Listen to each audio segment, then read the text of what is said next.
Digital mobile devices have become the norm for most households, and this is forcing banks to migrate their services to the online and socially enabled world. They also need to innovate new customer-centric banking services. Our latest Quiet Revolution report, released today, examines the evidence from our surveys and highlights the disruption in hand, and also underscores the opportunities which exist.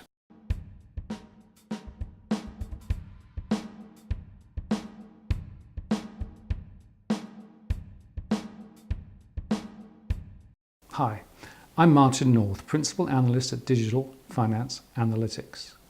We've just released the Quiet Revolution Volume 3, our flagship banking channel report, which uses data from our 52,000 rolling household surveys to November 2017.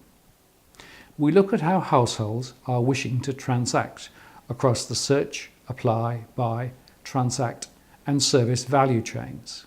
We also examine their preferred consumer device preferences and how this is changing.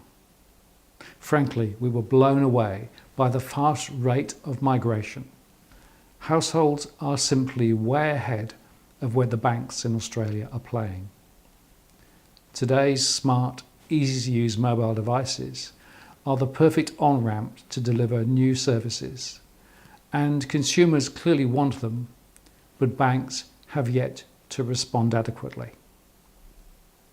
We rate household channel preferences using an algorithm which combines both what the consumer has been doing in the past year and also an assessment of their desired preferences for channels and functionality if they were available. For example, in mortgages, households are ready for a complete online journey from search to application and funding. Indeed, today much of their initial research is via blogs, websites and social media, and then bank websites. But applications are normally made via a broker or bank branch, because a complete online application experience for mortgages hardly exists yet. We would take account of this preference in our scoring and highlight the gap between expectation and present-day reality. Our report, which is available for free on request, contains a summary of our findings, though more detailed material, which is at a product level, is available on a commercial basis. We look at households using our master segmentation, as well as via our digital segmentation. Here, we look at digital natives, migrants, and Luddites. Digital natives are households who are naturally digital, using mobile devices, constantly online and actively engaged with social media, often using multiple devices, including tablets and smartphones. Digital migrants are households who are moving from terrestrial services towards digital, taking up smart devices and learning to access social media and other online services. And digital Luddites are households who prefer terrestrial services, but who are now starting to migrate online and are reluctantly adopting the new paradigm. And even these digital Luddites, the least willing to migrate, are nevertheless finally moving into the digital domain. Our research shows that consumers have largely migrated into the digital world and have a strong expectation that existing banking services will be delivered via mobile devices, and also new enhanced services will be extended to them. Now, there is a significant gap between that expectation and reality.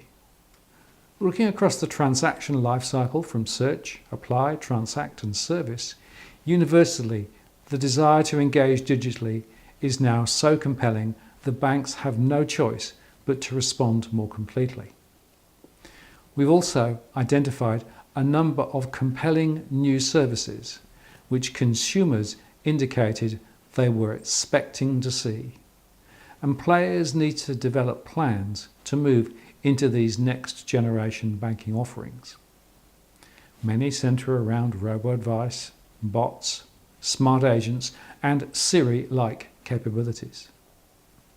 We are now at a critical inflection point in the development of banking as digital now takes the lead. Players must move from omni-channel strategies towards digital-first strategies, where the deployment of existing services via new channels is just the first stage to the development of new services designed from the customer's point of view and offering real value-added capabilities.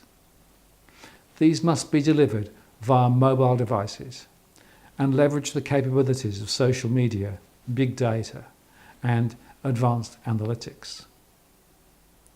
This is certainly not a cost reduction exercise, although the reduction in branch footprint does offer the opportunity to reduce the running costs of the physical infrastructure. Significant investments will need to be made in new core capabilities, as well as the re-engineering of existing back-end systems and processes. We think the biggest challenges for banks are cultural and managerial, but the evidence is clear that customers are already way ahead of where most banks are in Australia. This means there is early mover advantage for those who are able to handle the transition swiftly. So it's time to get off the fence and get on the digital transformation fast track. Now banking has to be rebuilt from the bottom up, digitally. You can request the report by following the link below. If you found this useful, do leave a comment and subscribe to receive future updates. Thanks for watching and do enjoy reading the report.